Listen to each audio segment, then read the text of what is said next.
GM, good morning. Welcome to the Milk Road Show, the crypto show that drops daily hits hotter than an early 2000 mixtape.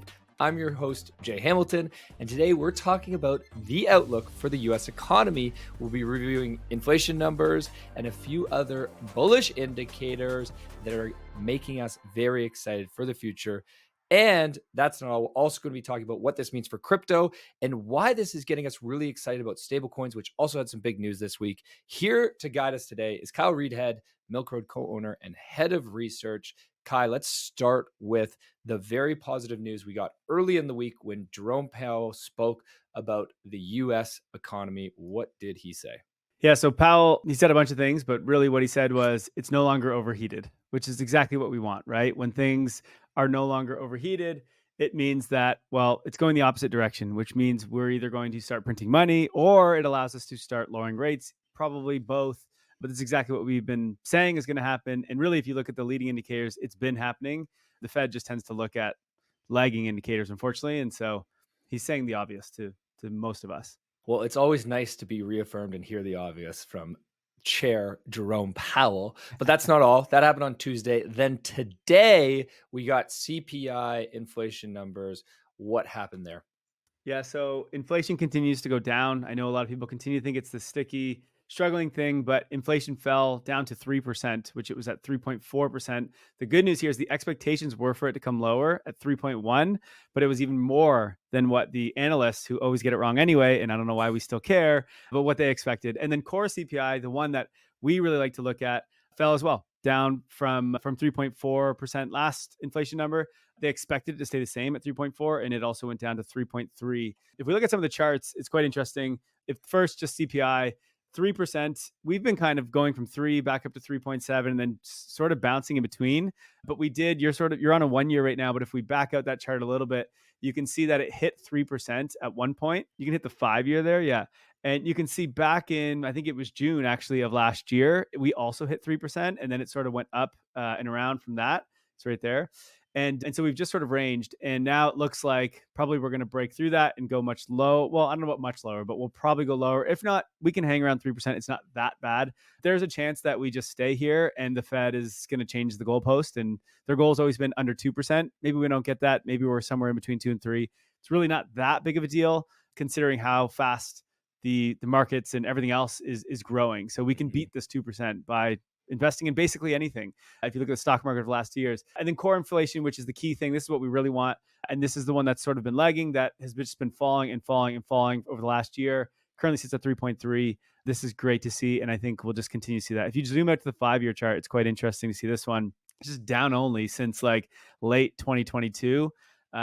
I just find it wild. People can continue to be afraid of inflation when it's just literally been down every single month for almost 2 years now. Like, what are we talking about, guys? This isn't 2021, 2022 anymore. It's 2024. Let's move on. Inflation is dead. And I'll tell you right now, which is the section we're going to get into next. I'm just going to ruin it for everyone. The Fed is going to cut. There's just no doubt in my mind now. This cut is coming. Ooh, Kyle's calling it. Kyle's calling the Fed's cutting. Let's see what everyone else is predicting here, Kai. Yeah, so we're looking at a chart here of the predictions of when the Fed will cut. Well, this one's actually will they cut in September.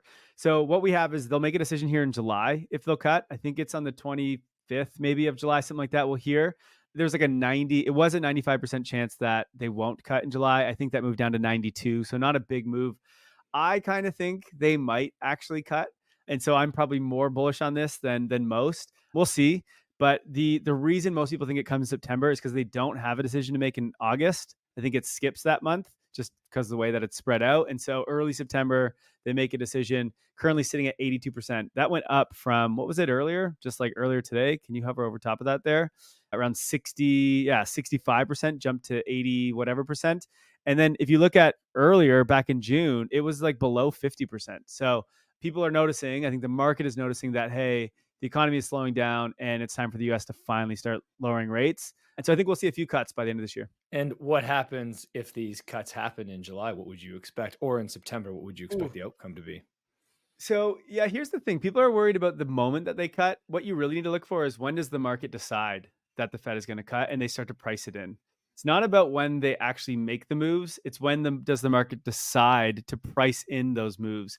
And so markets are usually 6 months to 9 months ahead of what's really happening in the real world. And a lot of people forget that. And so to me, it's very obvious that the Fed will cut, whether it's July or September, I don't care. I think the markets will price that in before they actually do it. And so people always try to like buy and sell based off of like what the inflation number is or what the, rate news is on that day. And it's like, yo, it's probably already priced in, unless it's like a complete surprise, like the ETF approval we had randomly like last month. But generally, the market is pretty good at sniffing this stuff out and pricing them in. So look, it's obviously very bullish if rates go down. More when rates go down, people have more capital to spend. Like my mortgage went down $65, and when Canada moved down the rates like 2.25 basis points, you know what I mean? Like nothing. So it matters. And when it goes, we're currently at like 5%. I think I don't think we'll go back to like zero rates like we were in 2021 and 2020, but I think we'll get much lower. And so there's a lot of rate cuts to come. And so we have not priced that in just yet. At least not in crypto. In the like equities markets, like they have just been ripping day over day over day at all-time highs. And so like, yeah, they're pricing this in already for sure. Crypto has not, mainly because what we talked about on Monday, Germany selling, US potentially selling, Mt. Gox refunds, just a lot of supply overhang and issues there. Okay, so positive news, US economy is looking really good, and that is going to benefit all of us in crypto. When that gets priced in, not sure that it's priced in yet, but it's probably coming ahead of September. 82% chance that rate cut happens in September, which would be very good and very likely. How does all of this news affect crypto on a wider scale? What does it look like for us? First, US economy not looking good is more, I mean, actually, it doesn't look that bad, but typically it's like, okay, we're lowering rates because the economy is looking bad. But in terms of markets, it looks good. However, what's interesting about this time is the economy doesn't look that bad, right? It doesn't look great. We're not, 2021 just absolutely booming. But that's what causes the overheating. It's coming down. It's not like super recessionary or like, financial crisis 2008. Unemployment's going up, but it's not that bad. So it's like, it's the soft landing the Fed said they were going to do. Like they've actually kind of nailed it. And so like whether that was Jerome Powell actually doing it, whether it was pure luck or whether it's like and here's a conspiracy, the president, what's happening soon? We've got the election coming up, and all of a sudden everything's coming together all at once. What, like a couple months just before the election? What do you think Biden's going to do in a month from now? Like, hey, we're lowering rates. Inflation's back down to 2%, like it was our goal. The economy's doing well. Unemployment's low. Like, look at me. I'm the greatest Look at president me. of all time. Right. So like, it seems to all be working at that exact time. It's very, I don't know, weird to me. I'm not a conspiracy guy, so I don't know. But either way, what this means is, when we're going to lower rates, likely we're going to add liquidity into the market, because when it's not overheating, it's actually cooling. We actually need to heat it back up at some point. And so what does that mean? Well, assets go up, right? We're going to debase the currency and assets are going to go up. We're already seeing it in equities market. Even gold is doing quite well. We already said crypto's kind of being held down a little bit, but I think whenever that's done, which by the way, the Germans are very close to finishing up all their Bitcoin that they're selling. And so I think we're weeks away from markets really turning in crypto. And so the lower that we raise rates, the more capital people have, the less expensive it is to take out extra capital, take out loans and whatever.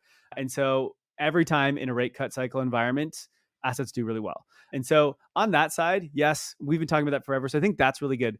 The other thing that I think people aren't necessarily pricing in or aren't necessarily seeing is, so there's an interesting dynamic here. There's a lot of capital that are in US treasuries right now, like trillions, I believe, that are sitting there getting a 5% yield, which is amazing. They've had, however many years now almost to be able to do that. And that doesn't happen very often. We don't have rates this high very often. We used to in like the 70s and stuff, but not these days. And so getting yield is quite hard in the traditional world. And we don't often get it from governments because, well, they're not profitable countries, right? Central banks are not generally profitable. They're actually very much in debt. And so unless rates are high, which they can't do for very long, they can't give out a really good yield. And so as these rates go down, a lot of that money that's in there, which is trillions of dollars, is going to be looking for a place to find yield, right? Not all of that is going to go into like Bitcoin or crypto or equities, because, holding cash and getting 3, 4, 5% yield is very different than like, hey, I'm going to hold this super volatile asset and like go super risk on, right? Some will go that way, but a small percent. But a bunch of that is going to go, okay, where can I find my 3, 4, 5% yield now? And they're not going to be able to get that in the traditional world, at least not at low risk, because rates might go, I don't know, 3%, 2%, whatever that is. But what's interesting is this is the first time where we actually have a real yield that exists somewhere else, and that's not in the US market or in traditional like central bank markets. It's on chain, right? You can Ooh. go use Maker right now. You can go use Athena right now, hold the dollar that's backed by a dollar, and you can get real yield on it. And Athena's like, I don't know, 10, 20, 30% APYs, and Maker is 8%. And the interesting thing about these yields is that they don't come from just some random old dude telling you what the price of money is and what the rates are going to be. They come from real revenues, right? So the US can't do that because they don't actually have profit, but Maker can because they actually have profit to give out that yield. Athena can because they actually have profit to give out that yield. Now, Athena's yield comes from open interest, which does even better during bull markets. So as rates go lower, there's going to be more open interest, more leverage, which means, and Athena's not leverage, but that's how they make their money basically, which means there'll probably be even more yields as rates go down from Athena, and Maker similar. And so there is this real yield scenario higher than what you can get today that exists on chain. Now, will trillions of money like in the real world come to that? Definitely not. Of course, there's more risk with Maker or with Athena than, holding a US treasury, but I think some will. I don't know how much will, but there's without a doubt there's multiple reasons to move your dollars on chain. One of that is yield, another is just the cost, the other opportunities you can have. And so I think that while we're already seeing a massive, let's call it like a bull run in stablecoins, right? They've gone up a ton this year so far. I think as rates go down, it actually is just going to play in our favor, and we're going to see even more. 27 trillion approximately currently in US treasuries. Right. So We'll take a few of those. we don't need to get much to move the crypto market. We get a little piece of 27 trillion. We'll take a tenth of that, and Yeah. that's literally doubling our entire ecosystem. So our entire industry. Actually, even I think we're way lower than 2.7 trillion at this point. So even less. Wild. So stablecoins are, as you mentioned, are heating up right now. A lot of news coming out about stablecoins this week. Let me just give you a couple of the big headlines that came out this week. First up, PYUSD has had a big month. Their market cap has gone up almost 100%. They're sitting around 535 million market cap now. That's seventh globally in terms of the ranking of stablecoins. And what's interesting is the bulk of that growth is happening on Solana. And as if that's not enough, also this week, USDC joined the action and on Solana as well. And they printed 750 million USDC on Solana this week. So stablecoins growing rapidly, as you said, Kyle. What does this news say to you about where we're at right now? Yeah, I mean, a couple things here. I think there's a race for stablecoin accumulation amongst blockchains and probably applications as well. And the reason I say that is if you think about a competitive advantage right now, it's like, what is the one use case that we know for sure has product market fit and is working and is growing and like is 100% the future of finance? Well, that's stablecoins. Like that one is pretty much wrapped up. It's a guarantee we got that. And so if I'm a blockchain, right? Or I'm a business that, is on top of a blockchain, what do I want to accumulate? I want to accumulate the one asset that I know is going to be here for sure, right? I could accumulate some other asset of like whatever token, but like, is that use case really going to exist? That token really going to do well? Like, I don't know. I know stablecoins are. And so I think right now that the blockchains that start to accumulate the most stablecoins, and the way they'll do that is one, they get the issuers like Circle and others, PayPal, et cetera, and they get them on board. But they also build the UX around it so that people actually want to use it on that chain, right? So stablecoin has Stripe, has Visa, et cetera. So like they're building the UX, the infrastructure around those stablecoins. And so of course that means if they can really do that well and get the wallets, stablecoins are going to go there. They're going to flood that way because there's a way to actually use them. And so I think there's sort of a race for like who can acquire the most stablecoins right now. And the interesting thing is, whenever we think of crypto, we think of, you need this asset that does really well and you need volumes on a DEX and whatever. But I actually think like you can have a blockchain that's just stablecoins and it will perform extremely, extremely well. Like it could become the biggest blockchain that we see today, right? If it just has millions of users using stablecoins, transacting, and there's no speculation there necessarily. Although if you have stablecoins, people are going to build DeFi protocols around it. And so for me, it's like, this is the first asset I think you just want to really get on your chain. And I think we're seeing Solana really lean into the stablecoin payment side of things. Ethereum and Tron are the two biggest in terms of stablecoins. Ethereum is growing again, but it's kind of slow and they're not back at all-time highs. Tron has just been growing since day one. It never really had a strong pullback. It's just up, up, up, up, and up. And that's because Asia really uses USDT and they're doing that all on Tron. So Tron is the example of what I'm saying of like a blockchain that's basically built around stablecoins, and they are succeeding. They're printing revenues over on Tron. They have millions of users that are using their stablecoins, and there's applications being built around that. And so I think that's a huge deal. If you go to the other chart, you can see these smaller ecosystems that are kind of growing here. The key one to see is, Base has had a massive run in the last couple of months. And then Solana basically just printed $1 billion in stablecoins in the last 4 days, which is wild. And they're doing it through Circle, who's about to be a public company in the US, and they're doing it through PayPal, one of the biggest fintech companies in the world.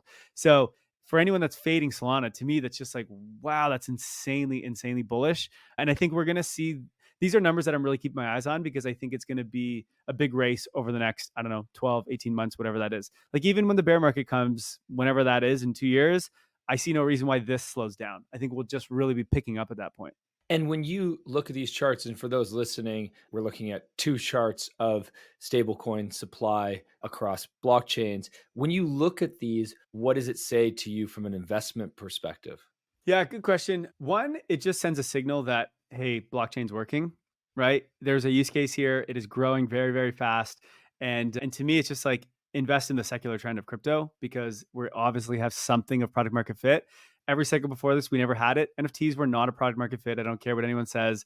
Not in the sense of like the NFTs we were buying last year. They were just more came along because rates were zero and everyone had a bunch of money and whatever. And so it wasn't really product market fit. When DeFi came around, like, yes, it is product market fit now, sort of, not really in the real world, but like it didn't back in DeFi summer. It was just people were farming tokens and playing around and whatever. ICOs, all those were trash. So like we've always had ideas and things that could come true. And now we actually have one. And so it's like, okay, we're here. It's like whenever the internet got its first thing, whatever it was, that I think it was like Napster, basically, like pirating music was like the first product market fit for the internet. It's like, that's what stablecoins is to crypto. And it's like, one, it's like, okay, the secular trend has begun. And then it's like, okay, what chains are the ones that are accumulating the most stablecoins and getting activity around those? Well, maybe I want to invest in that underlying asset, right? Or maybe I want to invest in the protocols that are issuing those tokens. Now I can't invest in Circle. I could invest in PayPal, actually, if you wanted to. I don't do that, but their stock has been beat up. So maybe it's a good idea. Coinbase owns Circle. And so you could invest in Coinbase as sort of an indirect play for that. Or, as I mentioned, Athena, Maker, they could be ones that do really, really well when rates go lower, because they'll be the spot to get yield on your dollars. How well they do, I'm not sure, but I'm quite bullish on them. And so that's your other way of getting exposure to the stablecoin space. Fantastic. Thanks, Kai. That's not the only news that came out, though. We saw some more news around stablecoins pop up this morning from talking about USDC from Jeremy Allaire, the CEO and founder of USDC. What was he telling us?